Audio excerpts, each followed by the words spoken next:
en especial con Estados Unidos y la República Dominicana. Y bueno, no sé si me está escuchando, pero espero que se sienta bienvenido en este espacio. Creo que no me está escuchando. Sí, te escucho ahora. Gracias a todos los nombres: Cristina Meléndez, Ashley Buret, ¿verdad? Buret o Buret, en francés es Buret. Ashley Persinal, Rosa Alcántara, que la veo por ahí, Cira, Paulino, Lisa Aquino, Pedro Santana. Bueno, aquí no hay equilibrio porque hay Rui Morillo, María Ávila, un solo hombre. ¿Qué le pasa a los muchachos? Y mira el nombre, Pedro Santana. Exacto. Pedro Santana. Bueno, yo le pido solemne disculpas. Es que yo estoy en un campo y aquí a veces se le va la noción del tiempo a uno. Yo no sé por qué yo pensé que era mañana 23. Y yo estaba en una hamaca cuando me llamó Ashley. Gracias a Dios que no me puse otra cosa, que no me desplacé para los montes. Por aquí estamos. Soy de ustedes. Todo pregunta. No se preocupe, le entendemos. Bueno, ya que básicamente le dimos inicio a esto con la presentación, me gustaría que pudiésemos comenzar con usted hablándonos un poco acerca del contexto actual que está viviendo la nación vecina. Ya puede ser tanto a nivel político como social o económico, ya que de cierta forma todo se va relacionando. Usted tome la vuelta que desee. ¿Usted dice el contexto en que está Haití en estos momentos? Sí, actualmente. ¿Cómo se encuentra Ok, actualmente? mire, Haití está en una situación bastante delicada de su historia. Ustedes saben que en 1986 cayó la dictadura de Duvalier, o sea, una dinastía de Duvalier, hijo de Jean-Claude Duvalier, hijo de François Duvalier, que instauró el régimen duvalierista, tristemente célebre, en 1986. Cae la dictadura en el 86, entonces en el 87 se hace un referéndum, hay una ruptura, se hace un régimen nuevo, una nueva constitución, que es la famosa constitución de 1987, que rompe con todos los esquemas del pasado e instaura un sistema de gobierno suprademocrático o demasiado democrático para la cultura haitiana. Crea una administración en Haití bicéfala. Un permiso, disculpe que lo interrumpa, señor Pastor, pero ¿se está cortando el audio o es solamente a mí? Como la señal se está cortando. Se está cortando. Sí, se está cortando, ¿no? Voy a quitar la imagen para que a ver si tiene más fuerza el internet así. ¿Qué le parece? Ah, bueno, está bien. Vamos a intentarlo. ¿Me escuchan mejor ahora? Sí. Se está pasando un camión cerca de unos Ford Wheel que pasan por aquí. Bueno, le decía que en 1986 se da el nuevo régimen constitucional haitiano con la Constitución del 87. ¿Me siguen? Esa constitución crea un régimen nuevo en Haití, diferente a la cultura política haitiana.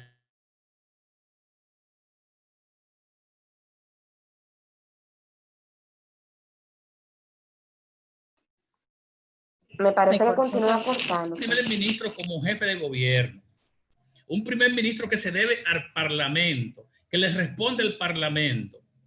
Desde ahí comienza la génesis de la situación de inestabilidad en Haití, porque cuando crean ese sistema de gobierno con la constitución de los 87, lo que hace es que copia un sistema nórdico de los países nórdicos de Europa, Escandinavia, bueno, es un sistema que también estaba en Francia, pero con su diferencia, donde el primer ministro es el que administra los fondos públicos, el presidente es una persona simbólica como unificador del Estado.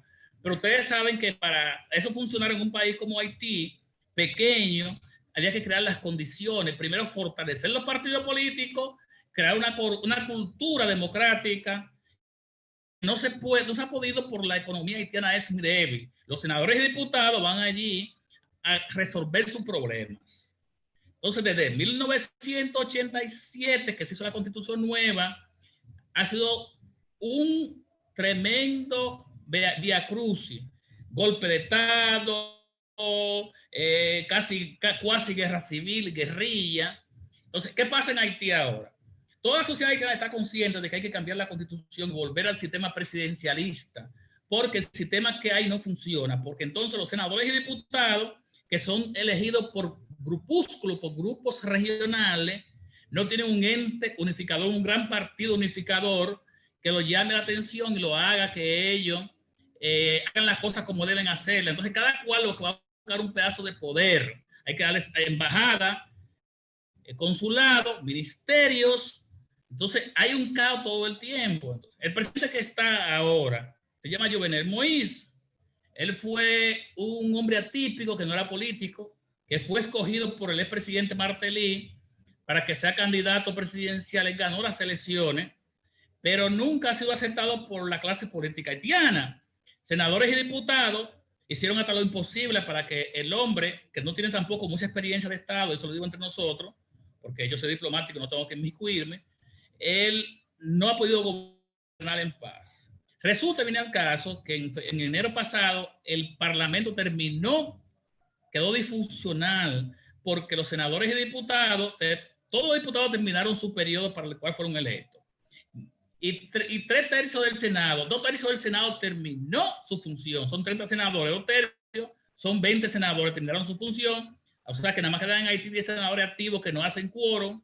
Y entonces no funciona el Parlamento. Entonces, acogiéndose a un principio jurídico aplicado a la imposibilidad de cumplir con ciertos requerimientos, es un principio jurídico que se llama la legislación imposible, o nadie está obligado a lo imposible. A imposibilita nemur tenetur, nadie está obligado a lo imposible. Como él no tiene quien legisle, entonces él está legislando él mismo, haciendo decretos. Creó una agencia nacional de investigación que ha sido bastante criticada.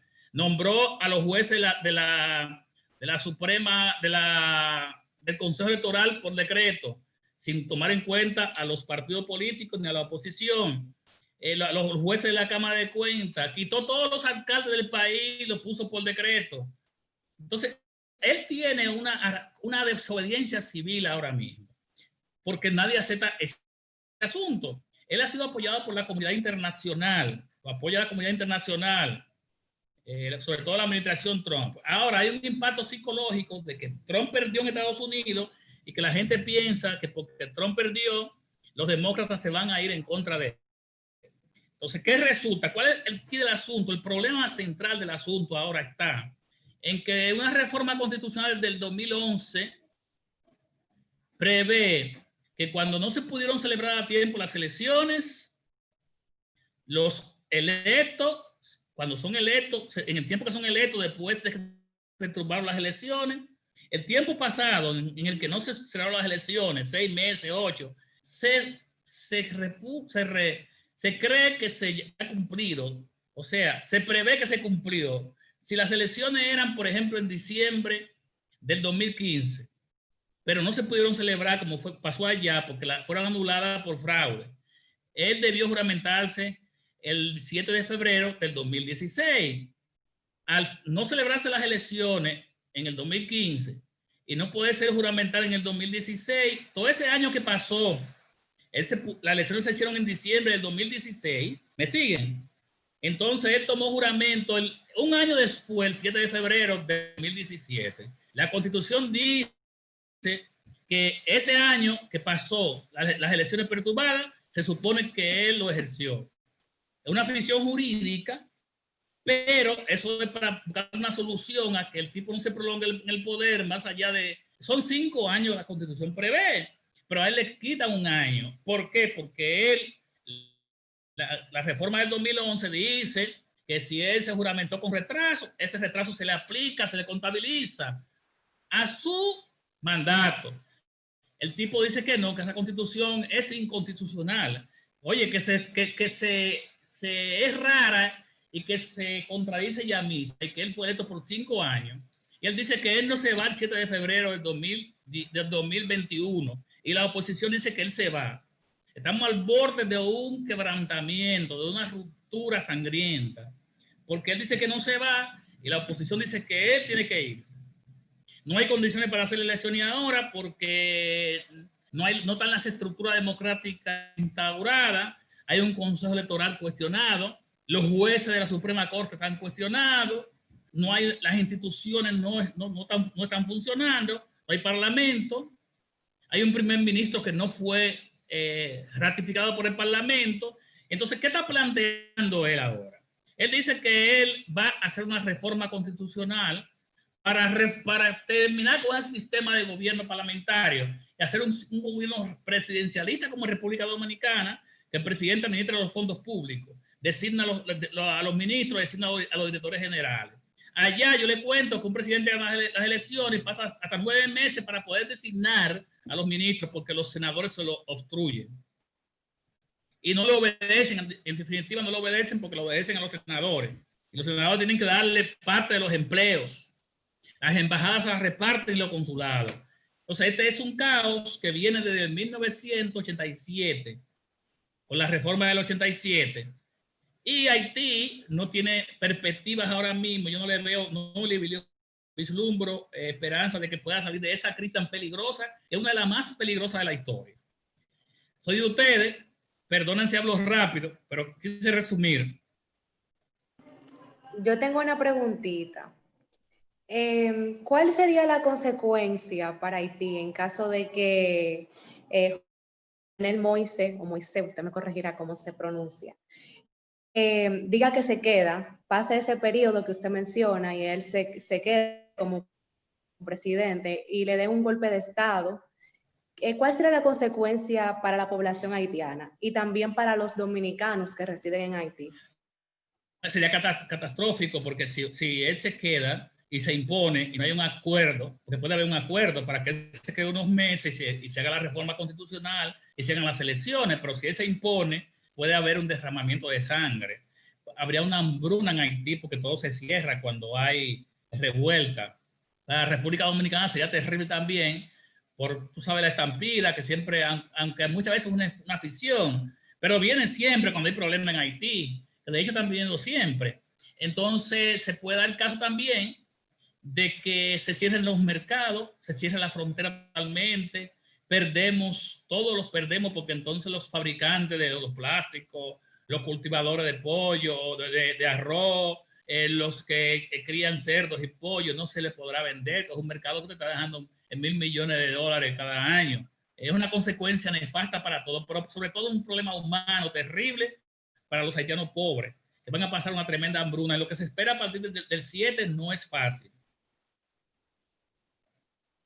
Entonces podría decirse que nuestra estabilidad depende de esa decisión del presidente haitiano.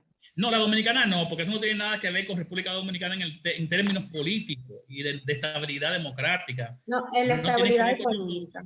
Sí, bueno, nos impacta porque nosotros no dependemos totalmente de Haití, nosotros exportamos hasta para Suiza. O sea, nos impacta en ciertos sectores de la agricultura y de la avicultura y la ganadería, pero eso es un sector, no es que va a impactar en sentido general a la República Dominicana. Okay. Si sienten un ruido es que está lloviendo aquí en mi Ceiba querida. Ciara levantó la mano. Dale, Ciara. Sí, yo tengo una pregunta para usted, señor Pastor Vázquez. A mí me gustaría saber cuál es la principal actividad económica allá en Haití y qué % aporta dicha actividad económica al país. Bueno, el porcentaje no te puedo decir, pero la principal actividad económica de Haití es el comercio. Haití es una sociedad comercial por excelencia. Y ellos también reciben muchas remesas de los dominicanos del exterior. Ellos son exportadores de café, tienen un sector de zona franca que está aportando alrededor del 36% de la economía, de la entrada de divisas, y tienen un gran movimiento marítimo, ¿verdad? El comercio marítimo. Ellos no tienen turismo como nosotros. Tú sabes que con la inestabilidad que hay en el país, ellos no pueden contar con el turismo. A la economía dominicana, lo único que ellos son un país consumidores, son un mercado, se habla del segundo mercado, ellos consumen lo que nosotros producimos, ¿verdad? Porque ellos no tienen una gran producción agrícola, sobre todo el banano de Barahona, de Neiva, de San Juan, se vende en Haití. y se vende la gran producción de huevo y de pollo, el excedente que tenemos nosotros, porque ellos no tienen una producción agrícola autárquica capaz de satisfacer el consumo local, tienen que exportar. El 60% de lo que se consume en Haití es exportable. Y yo pienso como que el 30-35% proviene de República Dominicana. Ashley Bure. Bueno, yo quería hacer una pregunta con respecto al que usted estaba mencionando al principio, que tenía que ver con la situación política de Haití, que Ahora no no puedo es... escuchar bien por la lluvia. Déjeme ver si consigo tendré que buscar un audífono. Dani, mira, un audífono contigo.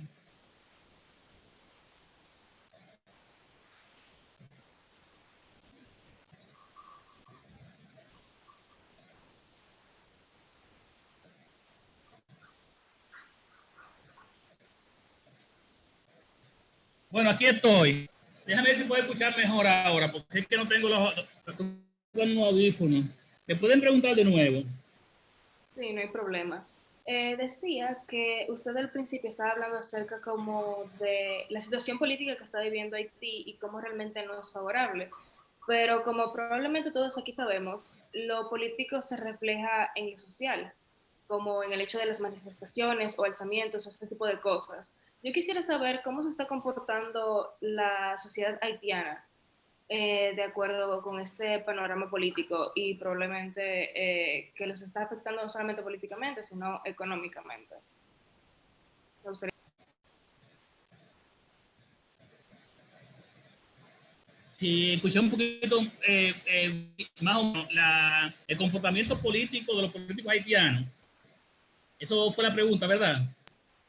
No necesariamente, sino el comportamiento de la sociedad haitiana con respecto a lo que se está haciendo a nivel político. Bueno, mira, la sociedad haitiana está muy dividida. Allá los sectores de la sociedad civil están una parte con el gobierno, una parte está con la oposición, pero una posición fragmentada, una posición dividida. Y entonces, allá, por ejemplo, la Iglesia Católica tiene mucha incidencia, la Conferencia del Episcopado es el único sector de la sociedad civil, la sociedad haitiana que está de pie, que ha llamado a la calma, ha llamado a la mediación, ha llamado a servir de mediadora, exhortando a que se evite un derramamiento de sangre, pero por lo demás, por ejemplo, los sectores de los abogados, los sectores patronales están enfrentados con el gobierno, el sector patronal, que no es como aquí, que aquí existe el Consejo Nacional de la Empresa Privada, que regularmente no se mezcla mucho en política y que tiene peso la sociedad dominicana, el colegio médico. Esas instituciones allá en Haití están demasiado bajeadas, como dicen en el buen dominicano, porque han tomado partido en determinado momento. Por ejemplo, la Asociación de Industria Haitiana está ahora en contra del gobierno.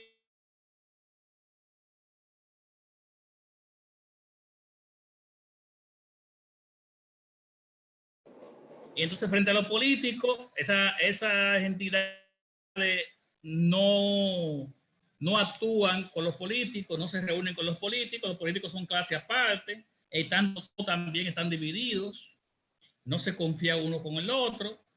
Y ese es el gran problema que hay en la sociedad.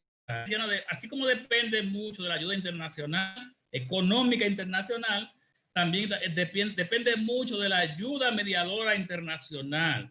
Una ayuda mediadora, una intervención mediadora que se ha convertido en los últimos tiempos en una perturbación porque ya los haitianos no confían en la comunidad internacional.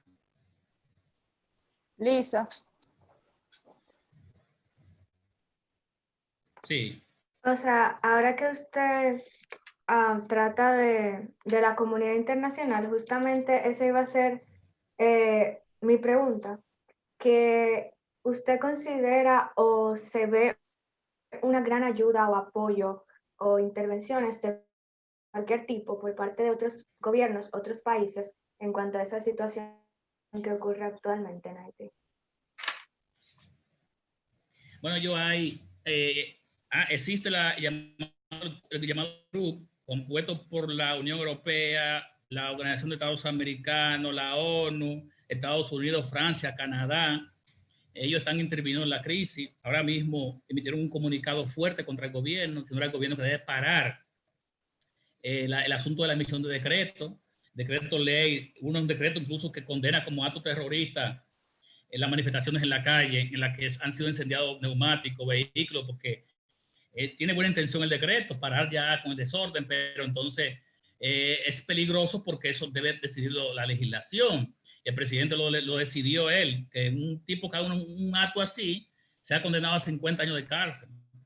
Entonces la comunidad internacional paró, llamó al presidente a parar eso. Ellos serían en cierto momento un ente de equilibrio en la sociedad haitiana o un freno para un desorden allí. Pero yo pienso, esa es mi opinión personal, que ellos no han cumplido con su rol, porque hace tiempo que debieron tomar una decisión. Si ellos saben que la génesis del problema está que no hay institucionalidad en Haití, que ese parlamento no funciona, que no funciona el sistema, ¿por qué desde hace tiempo no decidieron tomar una decisión de que se cambie ese sistema para que retorne la paz al país? Porque Haití se hace ingobernable con el sistema que tiene actualmente. Es muy complicado. Pedro.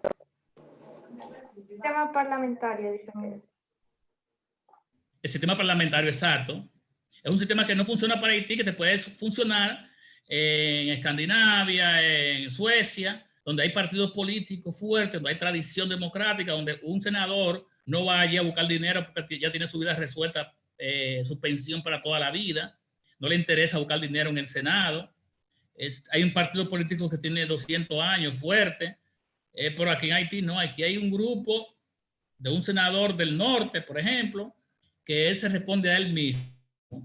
Y cuando en el momento de que hay una crisis, no puede haber un líder que le diga, vuelva a su casa, cálmese y vamos a legislar para el país. Ponga de lado sus intereses. Entonces ese es el problema que hay en Haití ahora mismo. Permiso, falta menos de un minuto para que se cierre la reunión, para que salgamos y volvamos a entrar.